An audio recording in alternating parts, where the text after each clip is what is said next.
What's good, everybody? It's your boy Adam coming at you live with another dank Physics 7B lecture. So today we're going to talk about circuits. Circuits, everybody is interacting with them all the time. You got the circuits in your walls that are carrying the electricity to your outlets. You've probably got some circuits leading into your computer right now or your phone. You've definitely got circuits inside of those things. So yeah, this one is just brushing the surface of what circuits can do. We'll be talking about DC or direct current circuits, which basically just means that the electricity only flows in one direction. It only flows one way instead of alternating back and forth. Okay, let's hop into it. All right. So this first video is just an introduction. What we're going to do here is talk a little bit about what circuits are and discuss some of the useful quantities that we use when discussing circuits. So, a circuit is a system which allows for harnessing energy via charge transfer. Lots of people have different definitions. This is the one that I like, mostly because it's nice and it gives me a picture for what circuits are useful for. Anything can be a circuit. So, like, if you're talking about somebody getting zapped by lightning, there's a way in which you can think of that as a circuit. But most of the time in physics, we talk about circuits in the context of something that is like achieving a useful result. Okay.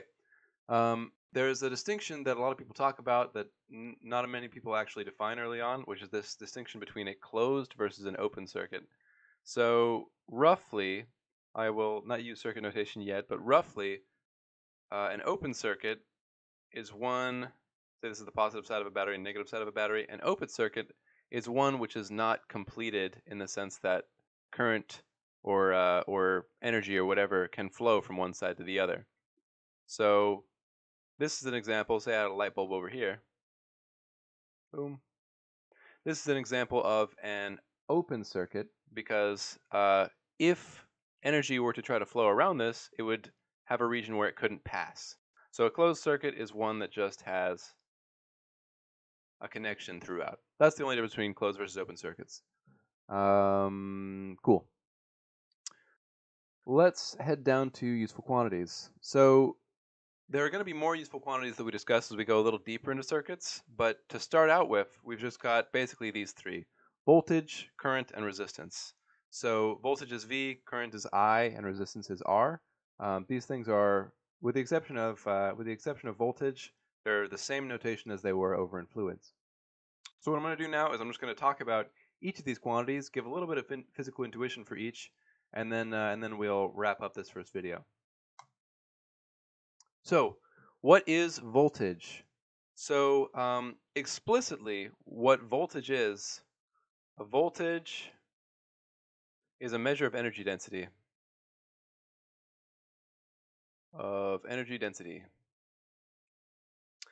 But this time, it's not a measure of energy density by volume. It's not energy per volume. So maybe we need to broaden our notion of density a little bit. Instead of being truly energy density, it's energy per charge. So voltage is energy per charge. Okay, so what's a charge? A charge is just, well, charge is a basic fundamental physical quantity, but a charge is, if you like, an electron or a proton, something that repels like charges and attracts opposite charges. Energy per charge lets us know that like we're endowing each of these charges with a certain amount of energy. So depending on the voltage of like a battery, I know that I'm endowing the charges flowing out of that battery with a different amount of energy. So if I have a 9-volt battery, that gives more energy per charge than a 1-volt battery. Okay, what else? So in particular, the units of voltage are joules per coulomb. So a joule is a unit of energy, J. A coulomb is a measurement of amount of charge. So joules per coulomb. There's lots and lots and lots of electrons in a given coulomb. Okay, so a coulomb, if coulomb isn't familiar, coulomb is kind of like mole in the sense that it just tells me that there's a lot of it. So it's just a number of charges. Yeah. Okay. Sometimes in some yeah, one way that we measure voltage, which we'll get into a little bit more later, is by attaching what's called a voltmeter. So voltmeter. And if I've got, say, a battery, and I want to measure its voltage, positive side, negative side, basically what I can do is I can attach a voltmeter, which in circuit diagrams is often V like this, just V. It'll read out a voltage for me. I attach the negative lead and the positive lead, and it'll spit out for me a voltage. So in practice, what happens is that some charges with some given energy are pushed into this voltmeter, and the voltmeter can measure that energy. And I won't get into specifics of how that's done. Cool. All right, I think that's it for now. These are not fundamental units of voltage. So Coulomb is fundamental for the measurement of charge, but a joule is a derived unit. So a joule is, again, a unit of energy. It's not like seconds or time. It's a little bit more complicated. Okay, I think that's all I want to say about voltage for now. Oh, one thing. So just to kind of catch one mistake early, change in voltage is not the same as voltage. So delta V is not the same as V.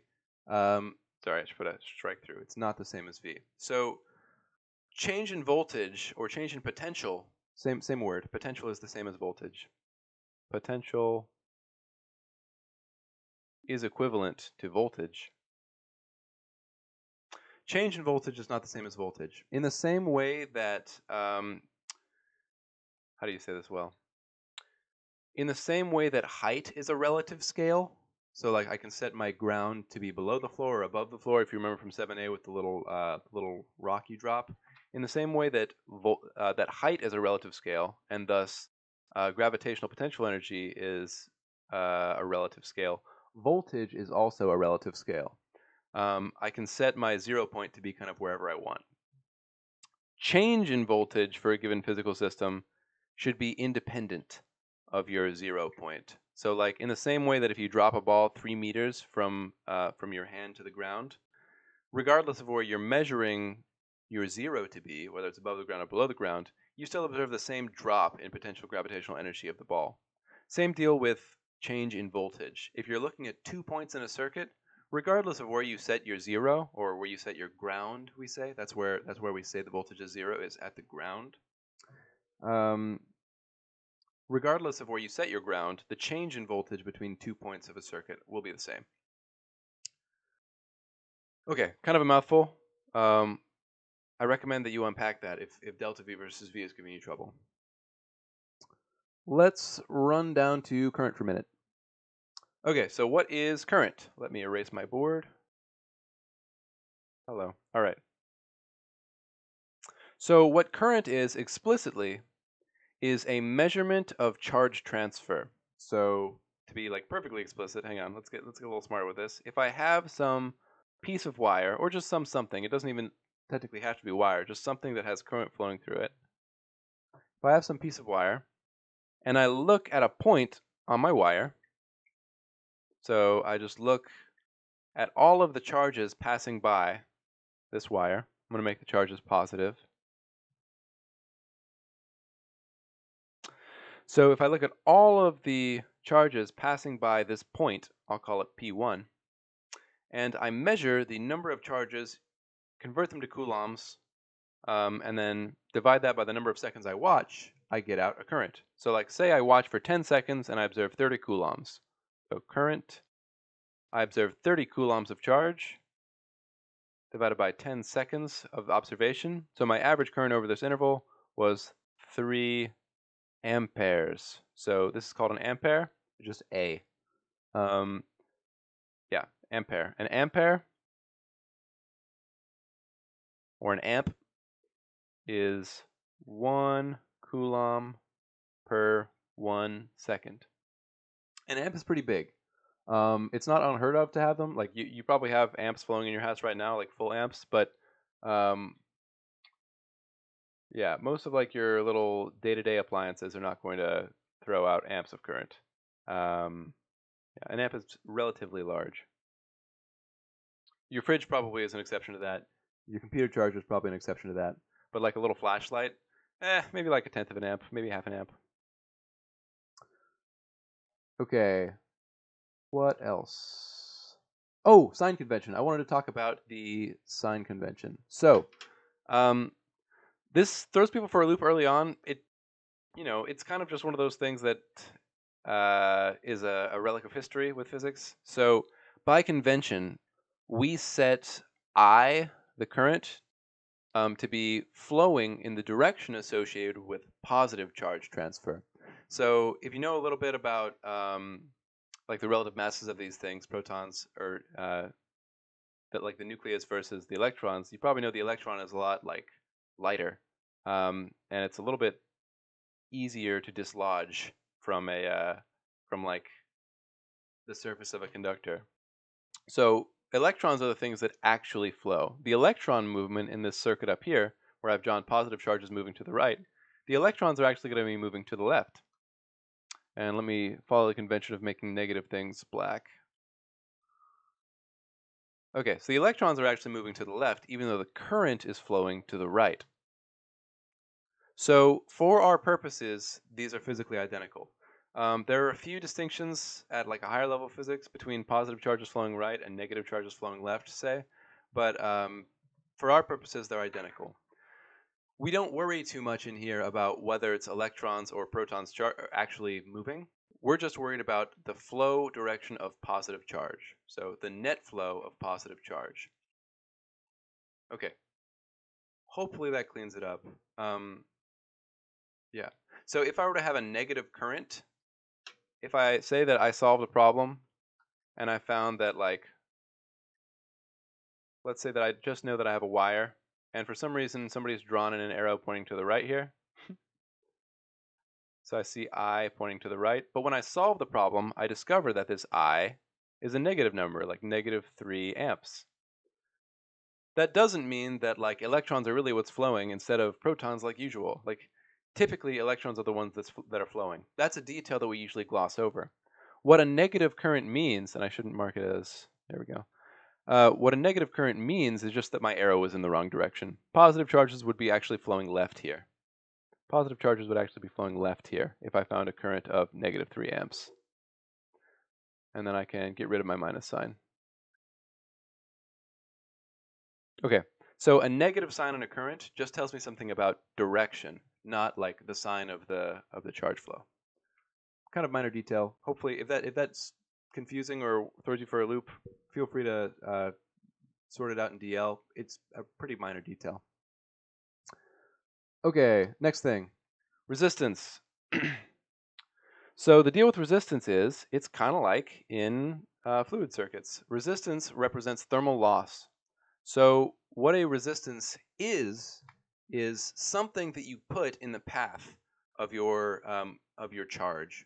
So you've got the charge that's flowing through the circuit. It has some energy per charge, and a resistance is something that the charge encounters to dissipate its energy.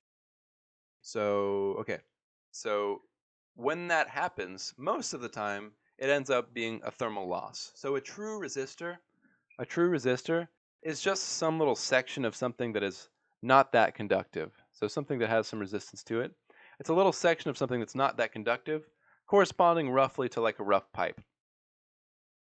So this is a broken intuition, but my intuition, like it's not really quite accurate, but my intuition for it is that the charges come in and they kind of like hit parts of the resistor, and when they hit the resistor, that transfers some energy to the resistor, which then goes out as like heat. So for real resistors that you would see in a circuit, energy leaves that resistor as heat. You can even feel them heat up. Okay, so the units of resistance are volts per ampere. So resistance has units of volts per amp. So this tells me about an energy density that I lose for a given amount of current. energy density that I lose for a given amount of current. And we call this thing an ohm, and we give it a capital omega, which is like a horseshoe with little feet. So there we go. That's 1 ohm. It's spelled OHM after a famous physicist. Okay. I think that's it for now. On resistance, we'll talk more about each of these things in detail and with a little bit of math later in this lecture series. Things we'll discuss next, we're going to talk about Kirchhoff's laws or Kirchhoff's laws, depending on your pronunciation preferences, and how you can solve a circuit. In other words, how you can find the voltage and current at various points throughout a circuit. We'll talk about the simplest possible circuit, the one that we use as an archetype for understanding how resistance, voltage, and current are related to one another. We're going to talk about power, so the energy per time dissipated by a circuit, or you know, how do I say it? Like taken up by some resources, some resistors. And we'll talk about resistor equivalence, how to reduce resistors into the simplest circuit so that you can do easy math on them. Okay, I think that's going to be it for this first video. Hopefully it served as a nice primer. And next we'll hop in with some circuit notation followed by Kirchhoff's laws. Thanks, y'all.